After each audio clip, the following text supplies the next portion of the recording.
Pemirsa, Panglima TNI Jenderal Andika Perkasa marah kepada Kepala Staf Korem Merauke Kolonel Hamim Tohari gara-gara bermain telepon seluler saat tengah rapat. Potongan video yang merekam momen Andika marah pun jadi viral di media sosial. Mas Hamim, lihat saya. Saya ngomong nggak sering. Handphone geser.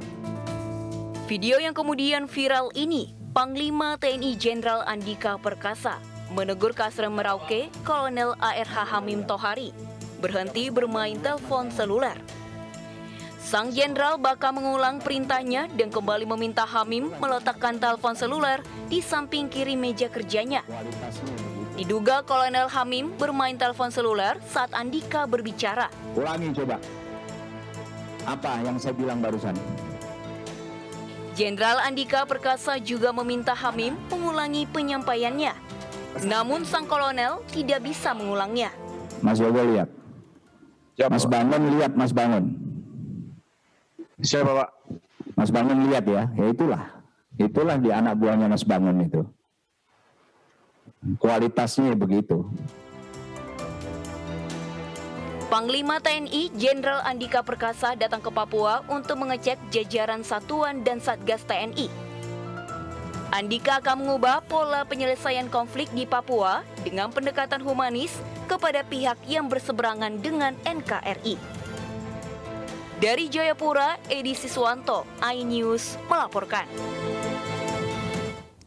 Tidak hanya menyasar prajurit TNI Polri, KKB juga melakukan aksi brutalnya terhadap warga. Sebuah camp milik perusahaan kayu di distrik Kemundan, Papua Barat terbakar. Aksi dilakukan lantaran KKB menolak perusahaan tersebut beroperasi di Papua. Sebuah camp milik perusahaan kayu log PT Bangun Kayu Irian di distrik Kemundan, Kabupaten Maibrat, Papua Barat terbakar. Dari video yang beredar di media sosial, kelompok bersenjata yang merupakan sayap militer organisasi Papua Merdeka mengaku sengaja membakar camp milik perusahaan tersebut karena menolak perusahaan beroperasi di Papua. Mereka juga menganggap perusahaan itu milik TNI. Namun pernyataan KKB dibantah Kepolisian Daerah Papua Barat. Berdasarkan penyelidikan kepolisian, kebakaran di camp tersebut dilakukan oleh seorang karyawan perusahaan itu yang sakit hati karena diberhentikan dari perusahaan. Pembakaran tersebut dilakukan oleh salah satu karyawannya atas nama inisial LK karena sakit hati diberhentikan dari perusahaan tersebut, sehingga si tersangka LK melakukan pemalangan sejak tanggal 28 November di perusahaan tersebut dan tanggal 1 Desember melakukan pembakaran camp tersebut. Kelompok yang mengaku membakar camp perusahaan itu adalah kelompok Komite Nasional Papua Barat atau KNBP, pimpinan Agus Kocu. Anggota kelompok ini datang ke lokasi dan merekam kebakaran dan menyebarkannya ke media sosial, serta mengaku mereka yang membakar camp tersebut. Saat ini polisi daerah Papua Barat masih memburu pelaku pembakaran. Dari Kemundan, Kabupaten Maibrat, Papua Barat, Chandri Andrew melaporkan.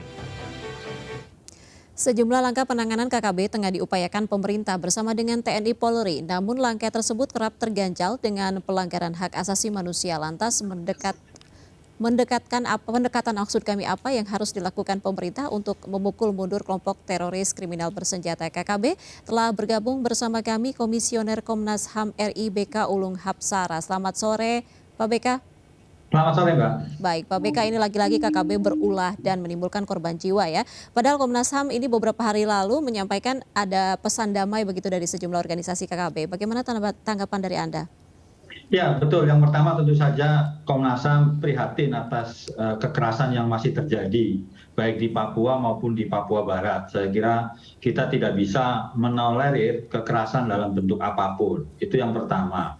Yang kedua tentu saja ketika ada kelompok masyarakat yang berbuat kriminal begitu, itu sudah menjadi tugasnya kepolisian untuk menegakkan hukum yang ada, mengejar pelaku dan kemudian memprosesnya lewat proses hukum yang ada, yaitu pengadilan, sehingga kita bisa melihat, mendengar begitu motif apa yang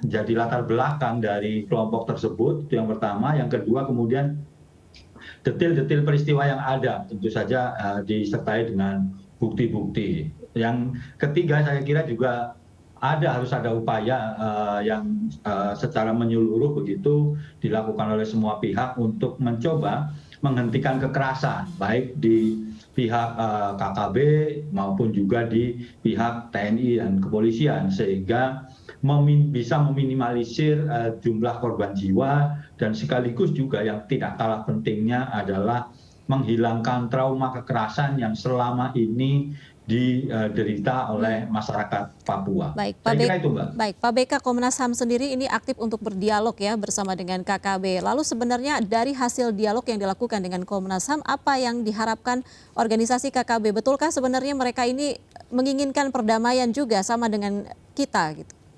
Ya, memang Komnas HAM sudah melakukan beberapa pendekatan terhadap kelompok KKB di Papua. Tentu saja di Papua ini karakteristiknya agak berbeda karena mereka KKB ini tidak dalam satu kelompok besar, gitu, hanya terbagi beberapa kelompok, dan tentu saja motifnya berbeda-beda. Ada yang memang motifnya politik seperti pengen memisahkan diri, ada juga, terus kemudian motifnya kriminal murni maupun juga motif politik lokal.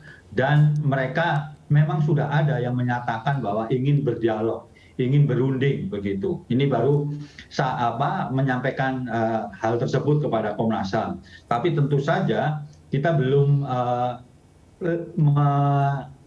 menginventarisir kira-kira detil-detil apa yang mereka minta begitu. Karena kan tentu saja harus ada upaya lanjutan dari Komnas HAM untuk bisa mendaftar begitu, menginventarisir apa saja keinginan mereka, dan kemudian nanti akan dibawa ke meja dialog bersama pemerintah begitu. Saya kira itu, Mbak. Baik, dari seluruh organisasi KKB artinya tidak semua bagian dari KKB itu menginginkan perdamaian begitu ya, Pak BK ya? Sampai saat ini kami masih baru beberapa kelompok yang kami bisa dekati. Tentu saja karena masih banyak begitu, tentu saja kami masih butuh waktu begitu, dan juga upaya yang lebih lanjut lagi sehingga bisa mendata semuanya, Mbak. Sehingga paling tidak ketika dialog damai seperti proposal Komnas ini bisa berjalan dengan baik dan melibatkan semua kelompok begitu. Baik, dari Komnas HAM sendiri bagaimana melihat upaya perdamaian yang mungkin nanti dilakukan bersama dengan pemerintah pusat? Apakah di situ akan ada kesulitan begitu? Iya, yang pertama begini, saya kira pemerintah pusat kan harus membangun kepercayaan terlebih dahulu begitu, bahwa memang ada keseriusan dari pemerintah untuk membangun dialog damai di Papua.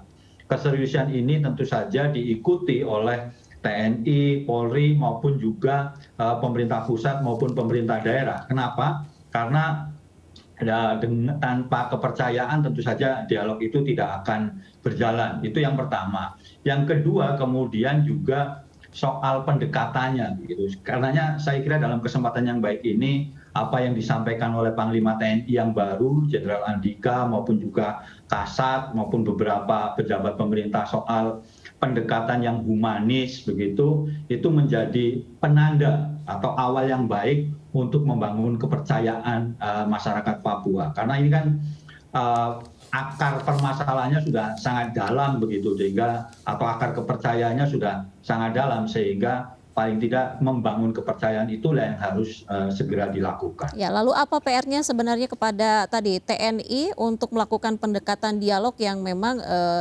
bisa dilakukan lebih baik begitu dan hasilnya pun lebih efektif? Ya, saya kira bukan hanya TNI saja, Mbak. Artinya ini keseluruhan ya. Yang pertama adalah bagaimana kemudian menyelesaikan kasus-kasus pelanggaran HAM maupun pelanggaran HAM yang berat yang ada di Papua gitu. Ini pelanggaran HAM kan soal kekerasan, soal pengabaian, terus yang lain. Sementara kalau pelanggaran HAM yang berat, saya kira juga sudah mulai begitu. Kemarin Jaksa Agung sudah menyatakan membentuk tim penyidik untuk peristiwa Paniai. Ini satu hal begitu. Hal yang lain kemudian TNI, Polri benar-benar kemudian mendorong penegakan hukum, tidak kemudian menimbulkan kekerasan yang baru begitu. Itu yang kedua. Sementara di bagian lain pemerintah daerah dan pemerintah pusat harus terus memastikan program-program ekonomi, kesejahteraan itu benar-benar sampai ke mereka yang membutuhkan. Tidak kemudian macet di level desa atau kemudian macet di level kabupaten, sehingga benar-benar masyarakat itu menikmati apa yang memang menjadi tujuan dan program dari pemerintah pusat maupun pemerintah daerah. Baik, artinya untuk mengantisipasi ataupun mengatasi masalah KKB di Papua ini banyak sekali pihak yang harus terlibat di sini, tidak hanya TNI dan Polri begitu ya Pak BK ya? Betul, saya kira tokoh agama, Baik. kemudian tokoh desa, tokoh adat Ya. harus juga ikut terlibat secara aktif. Baik, terima kasih Pak BK Ulung Hapsara, Komisioner Komnas HAM RI sudah bergabung bersama kami dan berbagi informasi. Selamat sore, salam sehat selalu Pak BK. Selamat sore Mbak, salam sehat juga buat kita semua. Terima kasih. Baik, pemirsa kami akan kembali usai jeda, tetaplah bersama kami.